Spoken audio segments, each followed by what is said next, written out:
Fala galera, eu sou Vinícius da Cal e nesse vídeo de hoje a gente vai conversar sobre o Context API e eu vou mostrar para trouxe para vocês alguns exemplos práticos para a gente poder aprender na prática como é que utiliza essa feature do React. Para quem ainda não assistiu o meu vídeo de 2 minutos onde eu explico o que é o Context API, vou dar uma breve introdução aqui passando para vocês e depois a gente pula para minha tela. O Context API ele é muito útil quando você tem uma mesma informação e você quer distribuir aquela informação para diferentes pontos da sua aplicação. Se você tivesse que fazer isso sem utilizar o context, sem ter o context, você provavelmente teria que colocar suas props, o seu state, tudo lá no componente raiz e teria que ficar passando essas props para baixo.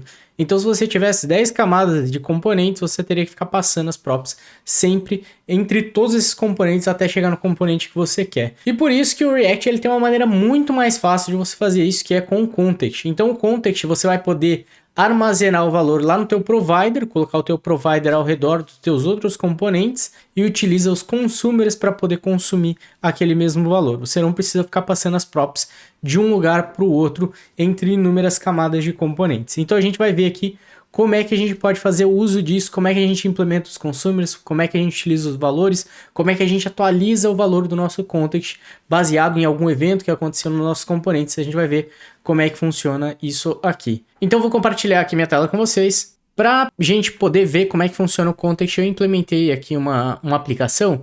É basicamente uma listagem aqui de nome de pokémons, não tem muito detalhe, eu não decidi deixar ela bem crua em sentido de features para a gente poder focar em como funciona o context.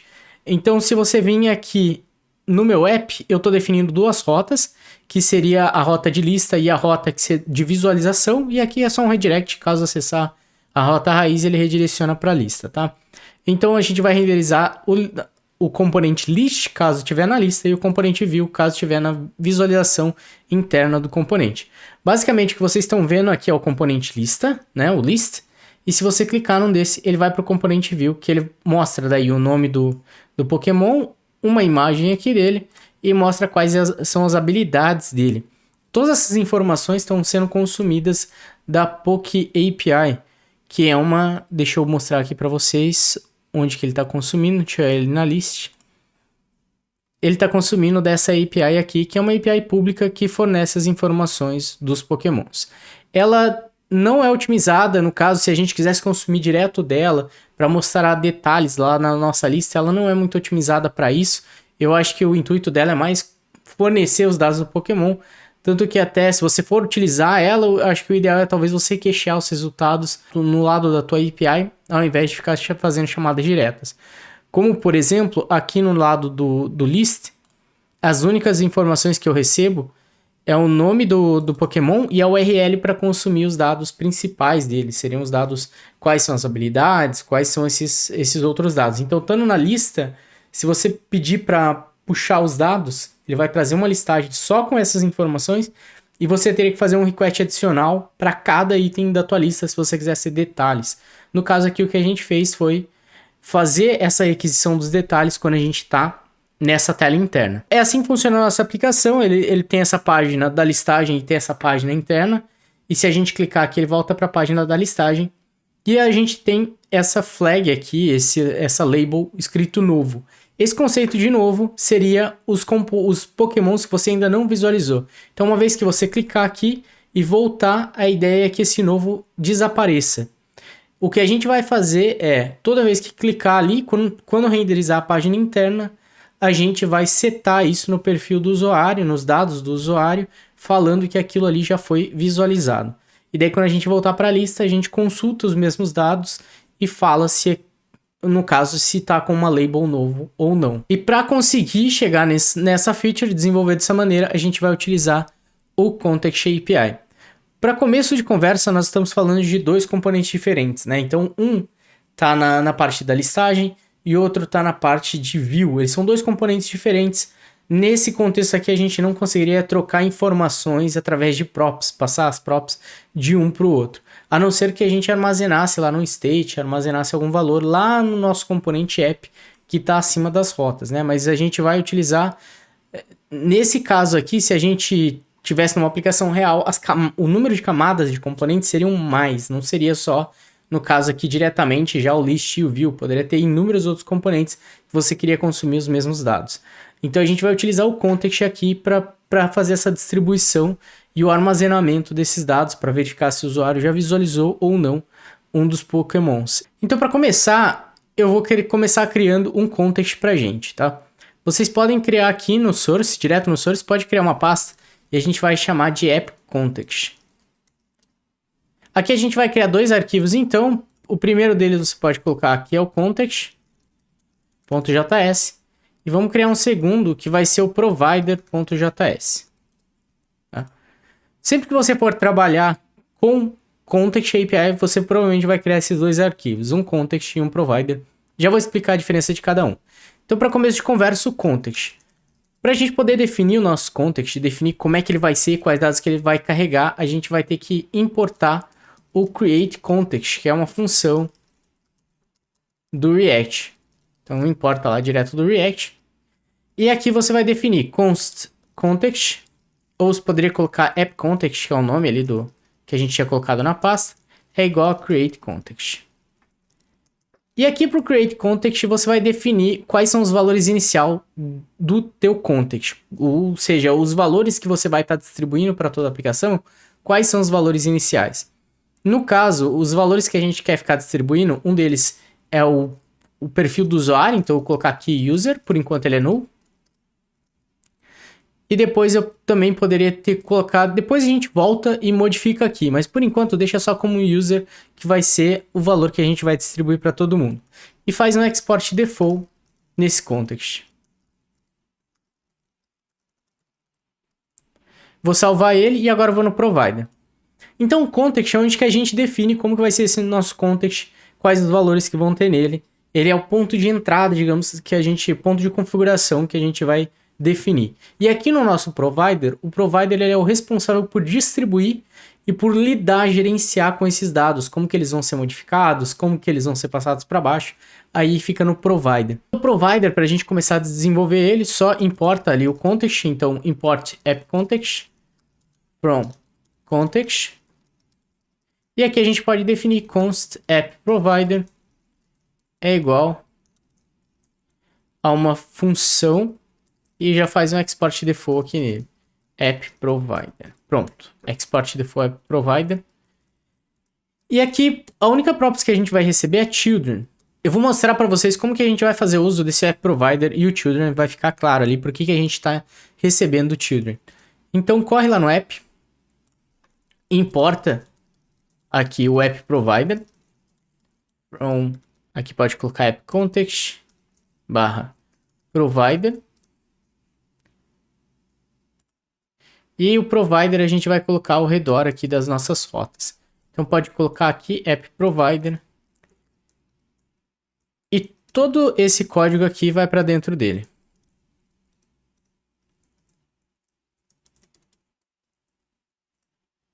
Só salvar para formatar, pronto.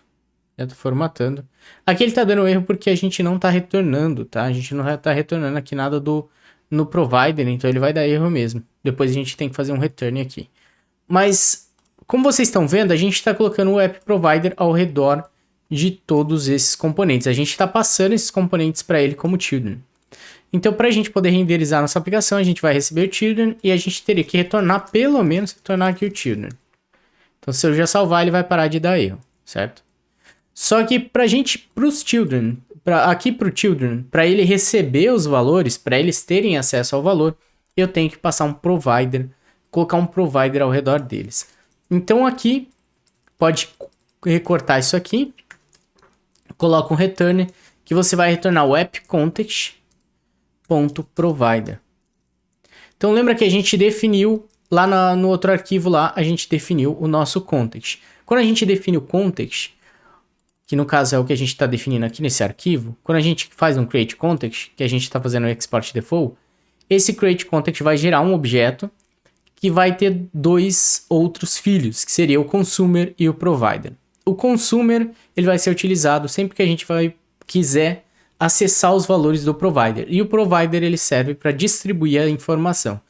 Então, nesse caso, por isso que a gente está importando aqui o context e fazendo appContext.provider. Para a gente falar qual informação que a gente quer passar para baixo, a gente simplesmente passaria aqui value E pode passar um valor qualquer. Se você quiser colocar, por exemplo, o user, coloca aqui que só passa uma string, por enquanto coloca que é dev. E aqui a gente também precisa importar o React. Então, import React from React. Lembrando, sempre que tiver um JSX aqui, tem que importar. Nas novas versões do React, na última que saiu, não vai precisar. Mas, por enquanto aqui, pelo menos no Code Sandbox, ainda é necessário. E para poder renderizar a aplicação, tem que utilizar o children aqui por dentro. Agora, o nosso provider ele já está distribuindo informação que a gente tem o user como dev. Digamos que eu quero acessar essa informação aqui que eu estou passando aqui pro provider. Agora eu quero acessar de qualquer canto da aplicação. Vamos direto lá no view. E aqui no view a gente pode importar. Então faz um import. A gente tem que importar, no caso, aquele context. Então importa aqui o app context from. No caso, eu vou subir 2 aqui, vou lá para o app context barra context.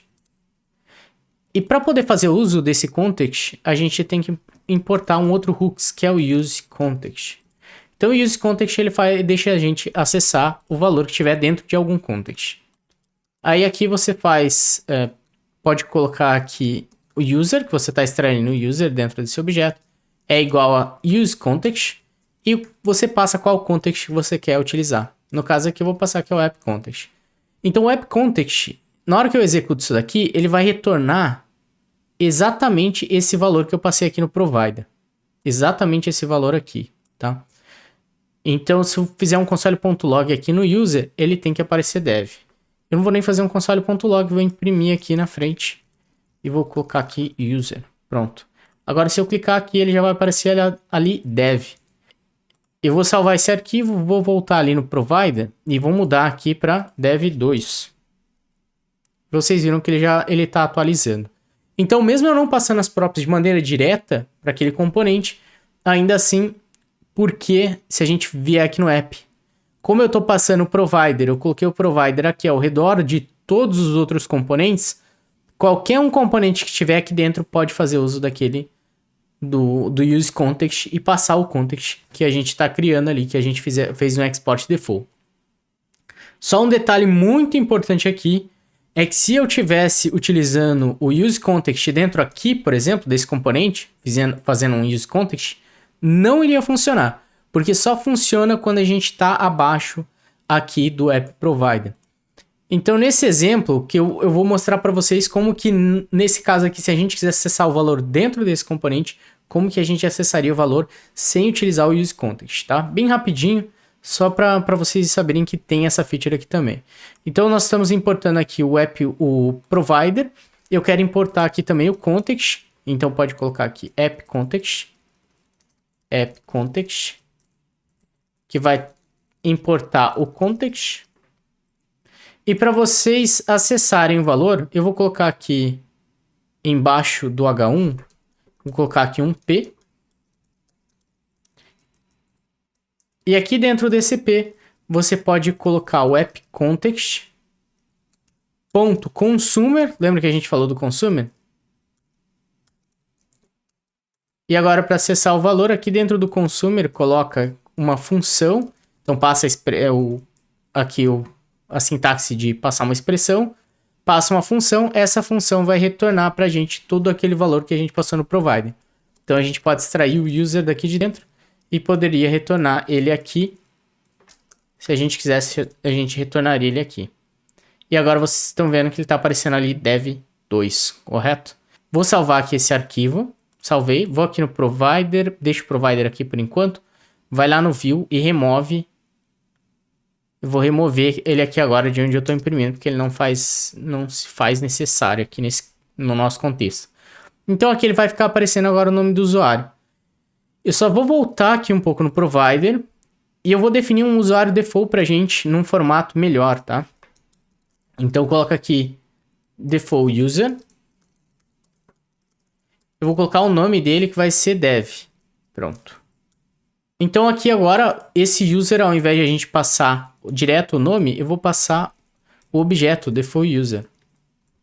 E ele provavelmente vai começar a dar erro falando que ele está tentando imprimir um objeto na tela e não tem como. Porque aqui a gente está tentando imprimir o user, que de fato é um objeto. Então aqui você tem que passar ele como user.name. O único cuidado que tem que ter é validar aqui se o user existe. Então eu vou colocar aqui primeiro, pronto. Se o user existir, aí sim imprime o user.name. Porque lembra que eu passei para vocês, no caso aqui no context, a gente define um valor default. E no caso o valor default é null. E se a gente tentar acessar user, no caso do null, tentar acessar null.name, ele daria um erro. Então por isso que eu estou verificando lá se existe ou não. Então a gente já tem uma mesma informação, ela está sendo distribuída em pontos diferentes, tá? Agora ali no view, o que a gente vai começar a adicionar, deixa eu voltar lá no provider. Então vai aqui no objeto e coloca Pokédex. E essa Pokédex ela vai armazenar para a gente todos os Pokémons que a gente já viu ou não. Eu vou passar um objeto vazio, porque a minha ideia é armazenar. No caso, essa Pokédex ela vai ser um objeto. E ela vai armazenar, por exemplo, Bulbasaur. E ela vai armazenar o objeto inteiro, que é esse Pokémon. No nosso caso, a gente não vai ter um array, a gente vai ter esse objeto. E se eu quiser verificar se o Pokémon está dentro desse objeto, eu só vou acessar, por exemplo, Pokédex.Bulbasaur. E daí ele vai verificar se ele existe lá dentro ou não. No nosso caso, a gente vai passar como uma variável, então vai passar mais ou menos algo assim lá para dentro. E daí vai passar a variável aqui. E provavelmente vai passar Pokémon.name. Para a gente verificar se existe dentro da Pokédex, tá? Isso daqui é muito importante também vocês analisarem como que vocês vão verificar se existe um valor dentro de alguma coisa ou não. Pensar quando vocês estão definindo uma estrutura, quando vocês vão definir a estrutura de algo que vocês estão desenvolvendo, é importante pensar em como que ela vai ser utilizada, como que ela vai ser modificada. Nesse caso aqui, talvez ainda desse para utilizar um array, a gente teria que fazer um array.includes, mas daria para utilizar um array ainda. Não necessariamente ficaria tão simples, a gente talvez teria que fazer um find, porque eu vou armazenar um objeto inteiro. Então, se eu quiser pesquisar só pelo nome dentro de uma lista, eu teria que fazer um find, daí, no caso, para encontrar dentro de um array. Como eu estou armazenando como objeto, fica muito mais fácil de acessar e verificar se aquele valor está lá dentro ou não, tá? Porque eu estou criando um objeto e a chave dele é o nome do Pokémon, então eu só verifico pelo nome se aquele objeto existe lá dentro ou não. Quando vocês forem construir uma aplicação e definir a estrutura de dados, pense como que ela vai ser utilizada, porque talvez uma pequena modificação na estrutura de dados, como você está armazenando aqueles dados, pode tornar todo o resto da lógica muito mais simples. Por isso que é que eu escolhi nesse caso, então, pra gente, eu acredito que esse formato aqui de utilizar objeto, chave e valor, vai funcionar muito bem pra gente, vai deixar a nossa lógica bem simples. Então eu já estou armazenando aqui a Pokédex, estou salvando, passando aqui pro nosso velho, e agora a gente vai lá no nosso list, e a gente vai ter que receber aquele valor aqui também. Pode importar aquele context, então app context, from app context context. E aqui também importa o use context. Já passa ele aqui para baixo. Const. No caso, user é igual a use context app context. Pronto. Então, só recapitulando para deixar bem claro, existem duas maneiras de você acessar o valor. Tem o use context, e daí você passa o context, ou faria um app context.consumer e passaria aquela função que recebe todos os valores que estão armazenados no teu provider. Tá? Existem essas duas maneiras. Tem casos que você consegue utilizar as duas, aí faz o que você preferir. Eu prefiro onde que dá para utilizar o hooks aqui, eu prefiro utilizar o hooks. Quando não dá, aí eu utilizo o consumer. Então eu estou recebendo um user, para eu saber aqui se eu vou imprimir ou não, posso simplesmente consultar. Se o meu user.pokédex, e vou passar ali o name, no caso, então se ele não tiver lá dentro da Pokédex dele, aí eu vou imprimir, no caso, essa label. Então eu só mostro ela, caso ele não tiver lá dentro da Pokédex, tá? Eu vou também adicionar aqui, coloco um parênteses, vou colocar aqui o user. e ele não tiver. Porque daí ele não vai ocorrer o risco aqui de o user ter null e eu estiver tentando acessar a propriedade, tá? Vou salvar tudo aqui, vou clicar aqui de novo. Agora a gente precisa, aqui ele já, digamos que ele já está implementado a parte da list. A gente não vai precisar modificar mais nada. Mas lá na parte do view agora, como que a gente, na visualização aqui, como que a gente atualiza aquele dado que está lá no context? Como que a gente manda uma informação que está nesse componente aqui do view para o context? Como que a gente pode atualizar o context?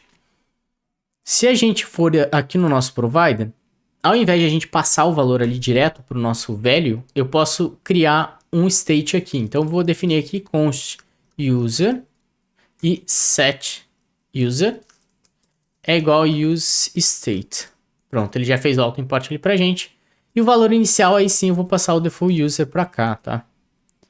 E agora esse user, eu simplesmente passo ele para cá. Pronto. Agora a gente, ao invés de a gente tá passando o valor direto, agora a gente tem um state, tem como a gente atualizar ele através do set user. Eu poderia simplesmente vir aqui e passar o set user aqui para baixo. Seria possível. Mas nesse caso a gente não quer ficar atualizando todo usuário, todo objeto de usuário. Nossa intenção é só atualizar a Pokédex. E como esse componente é responsável pelo state, foi ele que criou o state, eu prefiro deixar as lógicas de manipulação desse state todas concentradas aqui nesse componente.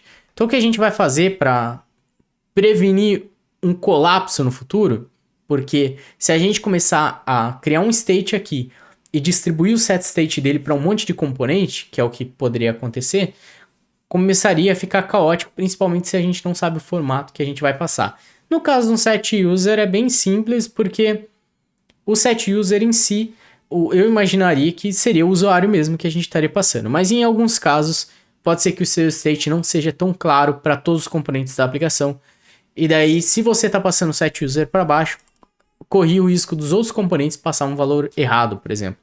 O interessante é quando você criar um state, tenta deixar centralizado em algum lugar qual a lógica de atualização dele, tá? Para você se proteger o máximo que puder. Nesse caso aqui, o que eu vou fazer é criar uma função e eu vou colocar aqui const set to Pokédex e ela vai receber um Pokémon. Então, Pokémon. E daí sim eu atualizo o usuário, tá? Então eu vou atualizar aqui o usuário. Esse usuário ele começa com o state atual, ou seja, o user atual, que está armazenado ali no state. E eu vou sobrescrever a Pokédex. A Pokédex ela começa com o usuário também atual, .pokédex. E eu vou sobrescrever o nome do Pokémon. Então no caso aqui eu vou colocar Pokémon.name é igual a Pokémon. Aí ele vai fazer aquele esquema de chave e valor pra gente e vai sempre inserir aqui na nossa Pokédex. Tá? Toda vez que eu clicar, ele vai ficar atualizando aqui os valores dessa Pokédex. E agora essa função eu posso passar para baixo. Então, ao invés de passar o set user aqui, passa o set Pokédex. E voltando ali no nosso context, também atualiza aqui, tá? Set Pokédex, coloca aqui uma função aqui que não faz nada. Então, coloca aqui uma função vazia. Coloca vírgula aqui também, para não dar erro. E pronto. Pelo menos se alguém estiver tentando utilizar o set tipo Pokédex e por algum ainda não está atualizado, não está recebendo a função verdadeira, pelo menos não vai dar erro se a pessoa tentar executar.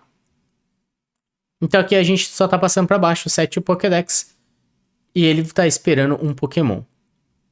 Agora eu vou lá na view, vou receber aqui o set Pokédex e aqui eu poderia colocar simplesmente aqui, que é quando eu carrego os dados do Pokémon. Eu posso colocar aqui, set o Pokédex, e passo qual que é o Pokémon. Que no caso aqui é esse JSON que a gente está recebendo, né? Poderia utilizar aqui um outro nome, por exemplo, result Pokémon, para ficar mais claro. E fica até melhor, pelo menos. Eu não vou colocar aqui como o Pokémon, porque a gente já tem uma variável nesse escopo, aqui no escopo acima, com o mesmo nome. Então, para evitar esse conflito de nome, eu vou criar um outro nome para a gente não confundir um com o outro. E quando eu fiz isso daqui, aqui o useEffect está começando a reclamar, tá? Ele tá começando a reclamar porque ele tá falando que ele vai tentar utilizar, tá utilizando uma função setPokédex aqui, e ela não tá sendo passada aqui na rede de dependências. A gente pode passar ela aqui, mas a gente vai ter que modificar ela. Vou ensinar para vocês como fazer isso então, tá? Então eu vou passar aqui, eu corrigi no caso aqui, o lint aqui, porém essa função ela tá sendo definida todo momento lá no nosso provider. Então o que aconteceria é que na hora que eu estou fazendo um set state aqui, esse componente vai renderizar de novo, ele vai entender que é uma outra referência da função, ele entraria aqui de novo, faria um fetch novamente, faria uma atualização do state novamente, e daí ficaria nesse loop infinito, onde que ele está atualizando o state, e quando eu atualizo o state, ele causaria um novo fetch, que gera um novo set state. Fica nesse loop infinito. Então como que a gente pode corrigir isso? A gente tem que fazer o set to Pokédex sempre manter referência dele, não ficar perdendo a referência. Então ele sempre vai retornar o mesmo ponto na memória. Para corrigir isso, a gente vem aqui, volta ali no provider. Existe um hook que se chama useCallback. Então o useCallback ele serve exatamente para isso, para retornar a mesma referência ao longo de várias renderizações. Então é só colocar aqui ao redor o useCallback, coloca aqui ao redor dessa função, e a gente tem que passar uma rede de dependências, tá? Só que esse rede de dependências, ele é um pouco tricky. Nesse caso, ele falou que eu estou utilizando o user. Então, se o user modificar, eu teria que passar aqui o user, né? E o que ele está falando é que se o user for modificado, então eu faria um set user, no caso, quando ele faz set to Pokédex, eu estou fazendo set user, faria uma atualização de state, geraria uma nova referência nisso daqui, porque essa função está dependendo do user. Não sei se ficou claro isso, mas é que como eu estou fazendo uma modificação do ponto na memória, estou criando um novo user, e essa função aqui, o useCallback, tem uma dependência do user, ela vai ser recriada a instância dessa função. Então, o setPokédex vai ser uma nova, tá apontando para um novo ponto na memória. Que, por sua vez, vai afetar o nosso useEffect lá do nosso list, no caso do nosso view, né? É onde que a gente está modificando aqui. E isso ainda seria um problema. Então, como é que a gente corrige isso de modo de não ficar dependendo aqui de passar uma dependência para cá? O nosso setState, sempre que a gente define aqui o state, nosso setState, ele pode esperar também uma função. Se a gente passar uma função aqui para ele, vou passar aqui uma função, ele retorna para a gente qual que é o state atual daqui do user. Então eu não preciso ficar referenciando essa variável aqui do escopo externo. Então eu posso colocar aqui assim, current user,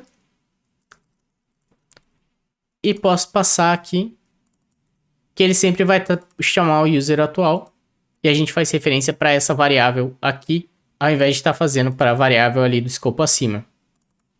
Aí eu posso vir aqui, remover e pronto.